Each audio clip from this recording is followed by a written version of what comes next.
नमस्कार, आप देख रहे हैं जनसेतु न्यूज और मैं हूं आपके साथ अंजलि। शुरू करते हैं जनसेतु सुपरफास्ट। यहां हम आपको दिखाएंगे देश दुनिया की आज की 50 खास खबरें, वो भी तेज रफ्तार और सीधे अंदाज में। तो चलिए बिना समय गवाए शुरू करते हैं आज की खास खबरें।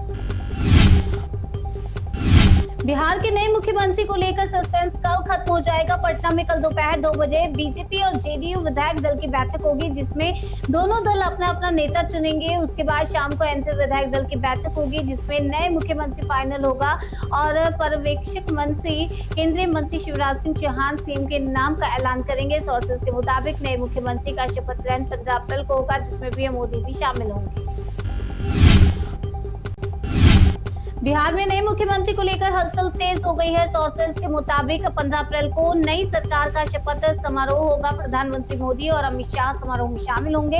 पीएम मोदी कल रात को ही पटना पहुंच जाएंगे। उधर एनडीए के सभी विधायकों को कल और परसों पटना में रहने के निर्देश दिए गए हैं। सोर्सेज के अनुसार सम्राट चौधरी का सीएम बनना लगभग तय है, तो वहीं निशांत कुमार के डिप्टी सीएम बनने को लेकर अभी तक जेडीयू में फैसला नहीं हो पाया। दिल्ली के विज्ञान भवन में आयोजित नारी शक्ति वंदन सम्मेलन में पीएम मोदी शामिल हुए। उन्होंने कहा कि कई दशकों से महिला आरक्षण बिल का इंतजार था, जो अब पूरा होने जा रहा है। महिला नेतृत्व का नया दौर शुरू होने जा रहा है। 16, 17, 18 अप्रैल को नया इतिहास बनेगा। इससे देश की संसद एक नया इतिहास रचने के करीब है। एक ऐसा नया इतिहास जो अतीत की संकल्पनाओं को साकार करेगा, जो भविष्य के संकल्पों को पूरा करेगा। भगवंत मान सरकार सार्वजनिक परिवहन नेटवर्क में क्रांतिकारी बदलाव करने जा रही है। राज्य के परिवहन मंत्री हरपाल सिंह चीमा ने आज राज्य के परिवहन नेटवर्क के बड़े विस्तार की घोषणा की। उन्होंने बताया कि सरकार पीआरटीसी में 659 बसें और पनबस में 606 बसों का बड़ा बेड़ा शामिल करने जा रहा है। हरपाल सिंह चीमा ने बताया कि इस ऐतिहासिक विस्तार से पूरे पंजाब में कनेक्टिविटी को मजबूती मिलेगी। कई बसों के शामिल होने से यात्रियों को अधिक आरामदायक, भरोसेमंद, सुलभ यात्रा की सुविधा होगी और साथ ही राज्य के राजस्व में भी वृद्धि होगी। अमरनाथ यात्रा से पहले बाबा बर्फानी के इस साल की पहली तस्वीर सामने आ गई है। तस्वीर जो सामने आई है उसमें बाबा बर्फानी का अलौकिक रूप नजर आ रहा है। बर्फ से प्राकृतिक रूप से बना शिवलिंग कई फीट ऊंचा नजर आ रहा है। तस्वीर बेहद सुंदर और दिव्य दिख रही है। इस साल अमरनाथ यात्रा 3 जुलाई से शुरू होने जा रही है, जो कि 28 अगस्त को संपन्न होगी। और इस बार अमरनाथ यात्रा कुल 57 दिन तक चलेगी। यात्रा के लिए रजिस्ट्रेशन 15 अप्रैल से शुरू होगा, जो ऑनलाइन और ऑफलाइन दोनों माध्यम से होगा। नोएडा फेज 2 स्थित एक कंपनी में जबरदस्त बवाल मच गया, जहां कर्मचारियों ने सैलरी बढ़ोतरी को लेकर प्रदर्शन किया। गुस्साए प्रदर्शनकारियों ने कंपनी में तोड़फोड़ और आगजनी की। कर्मचारियों ने कंपनी प्रबंधन के खिलाफ जमकर नारेबाजी की। इस दौरान प्रदर्शनकारियों ने पुलिस की गाड़ी में भी तोड़फोड़ की, जबकि भीड़ पर काबू पाने के लिए पुलिस ने आंसू गैस की गोली दागी। नोएडा फेज 2 की एक कंपनी से शुरू हुआ मजदूरों का बवाल कई जगह तक फैला। कई कंपनियों के कर्मचारी 3 दिन से प्रोटेस्ट पर थे। सैलरी बढ़ाने की मांग को लेकर प्रदर्शन चल रहा था, जो कि आज उग्र हो गया। कई जगह आगजनी, तोड़फोड़ हुई। नोएडा के सेक्टर 62 इलाके में भी मजदूरों ने प्रदर्शन किया, जिसके चलते आज नोएडा के कई इलाकों में जाम लगा। प्रदर्शन करने वाले श्रमिकों का कहना है कि उनकी सैलरी मुश्किल से करीब 10,000 महीना है। इतने कम पैसे में घर चलाना मुश्किल है। हॉर्मोज को लेकर ट्रंप ने बड़ी धमकी दी। ट्रंप ने कहा कि अमेरिकन नौसेना आज हॉर्मोज पर नाकेबंदी करेगी। अगर किसी ने जबरदस्ती निकलने की कोशिश की तो उसे उड़ा दिया जाएगा। शाम 7:30 बजे से अमेरिकी सेना पूरी तरह नाकाबंदी करेगी। ट्रंप के इस बयान का असर दिख रहा है। 2 पाकिस्तानी टैंकर जो हॉर्मोज जा रहे थे, उन्हें वापस लौटना पड़ा। तो वहीं ट्रंप की धमकी के बाद ईरान ने कहा हॉर्मोज पर पूरी तरह से उसका कंट्रोल है, अमेरिका कभी सफल नहीं होगा। हॉर्मोज को लेकर ट्रंप की धमकी पर ईरान ने पलटवार किया। ईरान के सुप्रीम लीडर मुस्तफा खामने के सलाहकार मोहसिन रिजाई ने कहा कि अमेरिका हॉर्मोज खोलने में नाकाम रहा और अब ट्रंप की समुद्री नाकेबंदी भी सफल नहीं होगी। ईरानी फौज अमेरिका को घेराबंदी की इजाजत नहीं देगी। वहीं IRGC ने भी अमेरिका को चेतावनी दी और कहा कि हॉर्मोज के पास आने की गलती मत करना। हॉर्मोज की तरफ कोई भी अगर मिलिट्री जहाज आए तो उसे उड़ा देंगे। ईरान का स्टेट ऑफ हॉर्मोज पर पूरा कंट्रोल है। ईरानी बंदरगाहों के नाकाबंदी करने के अमेरिकी ऐलान के बाद अंतर्राष्ट्रीय बाजार में कच्चे तेल की कीमतों में भारी उछाल आ गया है। अमेरिका कच्चे तेल की कीमत 8% से बढ़ाकर 104.24 अमेरिकी डॉलर प्रति बैरल हो गई है। वह अंतर्राष्ट्रीय मानक ब्रांड कच्चे तेल की कीमत 7% बढ़कर 12.29 अमेरिकी डॉलर हो गई है और शांति वार्ता से पहले तक ब्रांड की कीमत 95.20 अमेरिकी डॉलर प्रति बैरल थी, लेकिन अब यह फिर से बढ़ चुकी है। हॉर्मोज़ पर नाकेबंदी के बीच सऊदी अरब ने बड़ा कदम उठाया। सऊदी अरब ने हॉर्मोज़ स्ट्रेट को बाईपास करते हुए अपनी ईस्ट वेस्ट ऑयल पाइपलाइन खोल दी है। सऊदी अरब की ईस्ट वेस्ट ऑयल पाइपलाइन अब फुल फ्लो से काम करने लगी है। इससे रोज 70 लाख बैरल तेल की सप्लाई हो रही है। 1200 किलोमीटर लंबी ये पाइपलाइन भारत के लिए संजीवनी साबित हो सकती है, क्योंकि हॉर्मोज़ बंद होने के बावजूद यहां से भारत तेल ले सकता है। इस्लामाबाद वार्ता फेल होने के बाद अब मिडिल ईस्ट जंग का फोकस हॉर्मोज़ हो गया है, लेकिन अब यमन के करीब का समुद्री रास्ता बाब एल मंडेब ईरान के लिए महत्वपूर्ण साबित हो सकता है। बाब एल मंडेब जल डमरू मध्यस्थ रेड सी स्वेज कैनाल से जोड़ता है और इस पर ईरान के प्रॉक्सी हुती विद्रोहियों का नियंत्रण है। ईरान से हरी झंडी मिली तो हुती विद्रोही एक झटके में बाब एल मंडेब स्ट्रेट को बंद कर देगा। अगर हॉर्मोज़ के साथ साथ बाब एल मंडेब भी बंद हो गया तो दुनिया को होने वाली गैस तेल की सप्लाई पर 30% तक ब्रेक लग सकता है। ईरान को चीन की तरफ से मदद मिलने की खबरें सामने आने के बाद अमेरिकी प्रेसिडेंट ट्रंप ने चीन को धमकी दी। ट्रंप ने कहा, अगर चीन ईरान की मदद करता है तो चीन को अंजाम भुगतना होगा। इसके साथ ही ट्रंप ने कहा कि अगर चीन ईरान की सैन्य मदद देता हुआ पकड़ा गया तो उस पर 50% टैरिफ लगाया जाएगा। दावा किया जा रहा है कि चीन ईरान को कंधे से दागी जाने वाली पोर्टेबल सतह से हवा में मार करने वाली मिसाइलें पहुंचा रहा है। इजराइल के लिबनान में लगातार हमले जारी। इजराइली साउथ लिबनान के इलाके में घुस चुकी है, जहां हिजबुल्लाह के साथ कई दिनों से जमीनी लड़ाई जारी है। वहीं आइडिया हिजबुल्लाह के ठिकानों पर लगातार बमबारी कर रही है। इजरायली हमले के बाद शरीफा शहर में जगह जगह मलबे के ढेर नजर आ रहे हैं, तो हिजबुल्लाह ने भी पलटवार करते हुए इजरायली सैनिकों पर ड्रोन से अटैक किया। लेबनान में इजरायली सेना की ताबड़तोड़ बमबारी जारी है। दिन ब दिन इजरायल के अटैक बढ़ते जा रहे हैं और साथ ही मरने वालों का आंकड़ा भी हमले में कुल 205 लोगों की मौत हो चुकी है, जबकि 6500 से ज्यादा लोग जख्मी हैं। मरने वालों में 165 बच्चे भी हैं। पिछले 24 घंटे में 35 लोगों की जान गई, जबकि 150 से ज्यादा जख्मी हुए। इजरायली पीएम बेंजामिन नेतन्याहू ने इजरायल के सैन्य नियंत्रण वाले दक्षिणी लिबनान के कुछ हिस्सों का दौरा किया। इजरायल और हिजबुल्लाह के बीच चल रही लड़ाई के बाद यह पहला दौरा था। नेतन्याहू ने कहा कि यहाँ हमने जो देखा उससे यह स्पष्ट है कि हमने मध्य पूर्व का चेहरा पूरी तरह बदल दिया। उन्होंने ये भी कहा कि हमारे दुश्मन हमें नष्ट करने आए थे और वे केवल अपने अस्तित्व के लिए लड़ रहे हैं। नेतन्याहू ने उससे पहले ऐलान किया कि इजरायल लेबनान के अंदर 8 से 10 किलोमीटर के बफर जोन को नियंत्रित करने के लिए काम कर रहा है।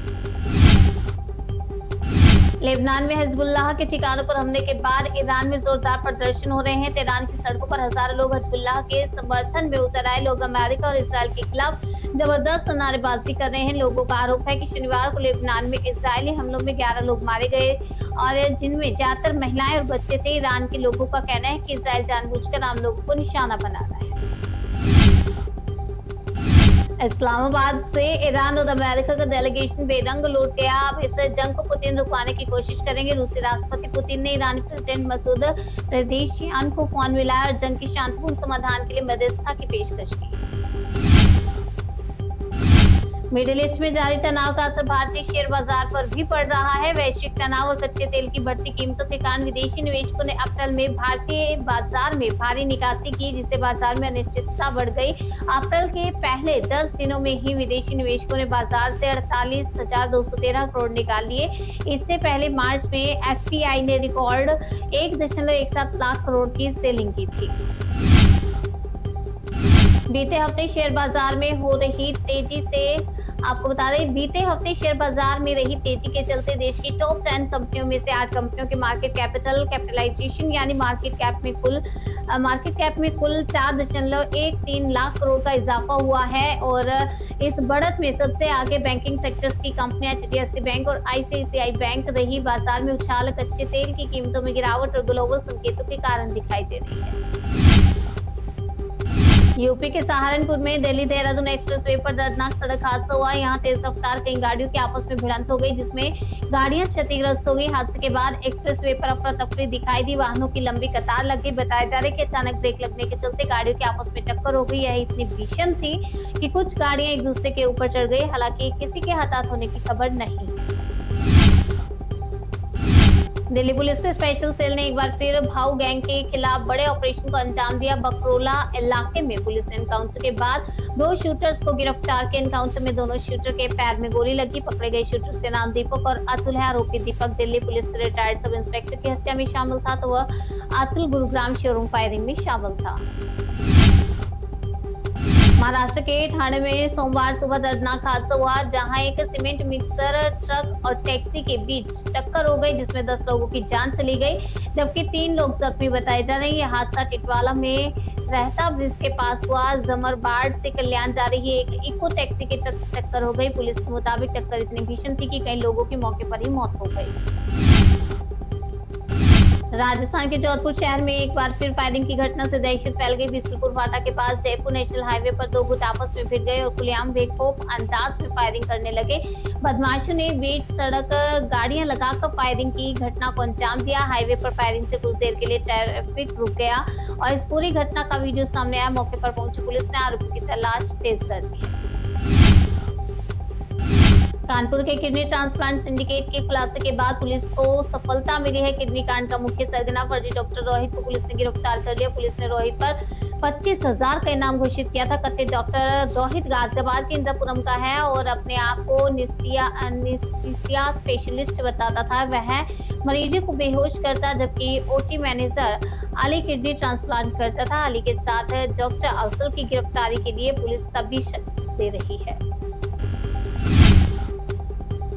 मिर्जापुर वकील हत्याकांड मामले में दूसरा आरोपी भी पुलिस की मुठभेड़ के बाद गिरफ्तार हो गया है। पुलिस और एसओजी की टीम के साथ आरोपी की मुठभेड़ हुई, जिसमें आरोपी इंद्रासन बिंद के दोनों पैरों में गोली लगी। आरोपी इंद्रासन मुख्य आरोपी राजेंद्र का सहयोगी था। हत्या के समय बाइक लेकर खड़ा था और वकील को गोली मारने के बाद मुख्य आरोपी के साथ फरार हो गया। इससे पहले पुलिस ने मुख्य आरोपी को भी एनकाउंटर के बाद गिरफ्तार किया। बिहार के दरभंगा में एक घर में सिलेंडर ब्लास्ट होने से 3 लोगों की मौत हो गई। भीषण हादसे के बाद घर में आग लग गई। आपको बता दें, यहाँ पर धमाका जोरदार हुआ, जिसकी लपटें दूर दूर तक दिखाई दी। पूरे आसमान में धुंध का गुबार सा छा गया और दमकल की गाड़ी ने कड़ी मशक्कत के बाद काबू पाया। हादसे में कई लोगों के घायल होने की खबर है। गुजरात के सुरेंद्र नगर से दिल देने वाली घटना सामने आई है। माता के दरबार में दर्शन करने जा रहे गांव के लोगों पर एक तेज रफ्तार ट्रक चढ़ गया और उन्हें रौंद डाला। इस घटना पर 7 लोगों की मौके पर मौत हो गई, जबकि कई लोग जख्मी हैं। मृतकों में 5 महिला 2 पुरुष हैं। इस घटना में ट्रक ड्राइवर को भी गंभीर चोट आई है। फिलहाल ट्रक ड्राइवर सहित 4 लोगों को अस्पताल में भर्ती किया।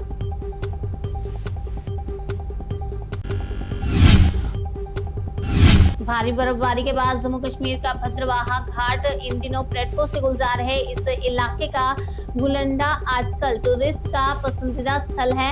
अप्रैल में बर्फबारी के चलते यहाँ सैलानियों की भारी भीड़ है और भीड़ के चलते गंदगी भी फैल रही है। इसे लेकर भद्रवाहा विकास प्राधिकरण ने गुलदंडा में सफाई अभियान चलाया। लड़कों को जागरूक किया जा रहा है। प्लास्टिक का इस्तेमाल कम करें और बचे हुए सामान को डस्टबिन में ही फेंकें।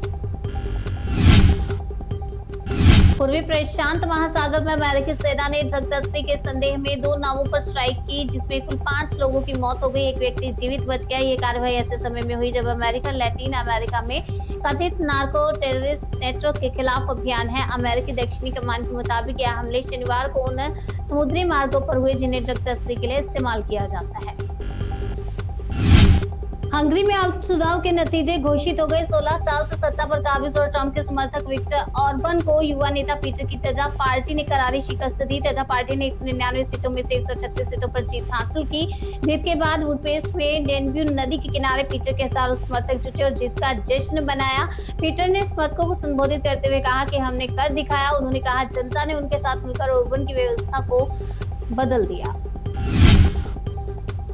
मिडिल ईस्ट में जारी जंग के बीच अबू धाबी के क्राउन प्रिंस शेख खालिद चीन के आधिकारिक दौरे पर बीजिंग पहुंचे। यह दौरा दोनों देशों के बीच रिश्तों को और मजबूत करने और नए आर्थिक अवसर तलाशने के लिहाज में अहम है। क्राउन प्रिंस बीजिंग में राष्ट्रपति जिनपिंग के साथ द्विपक्षीय वार्ता करेंगे। दोनों देशों के बीच कई अहम समझौते और निवेश योजनाओं पर भी चर्चा संभव है।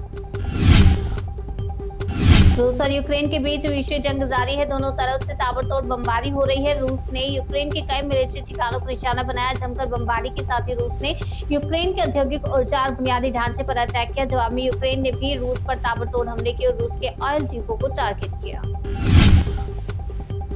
बिहार में नए मुख्यमंत्री को लेकर हलचल तेज है। सूत्रों के मुताबिक 15 अप्रैल को नई सरकार का शपथ ग्रहण होगा और प्रधानमंत्री मोदी अमित शाह समारोह में शामिल होंगे। पीएम मोदी कल रात को ही पटना जाएंगे। उधर एनडीए के सभी विधायकों को भी कहीं कल या फिर परसों पटना में ही रहने को निर्देश दिए गए हैं। सूत्रों के अनुसार सम्राट चौधरी का सीएम बनना लगभग तय माना जा रहा है। निशांत कुमार के डिप्टी सीएम बनने को लेकर आज तक जेडीयू में फैसला नहीं हो सका।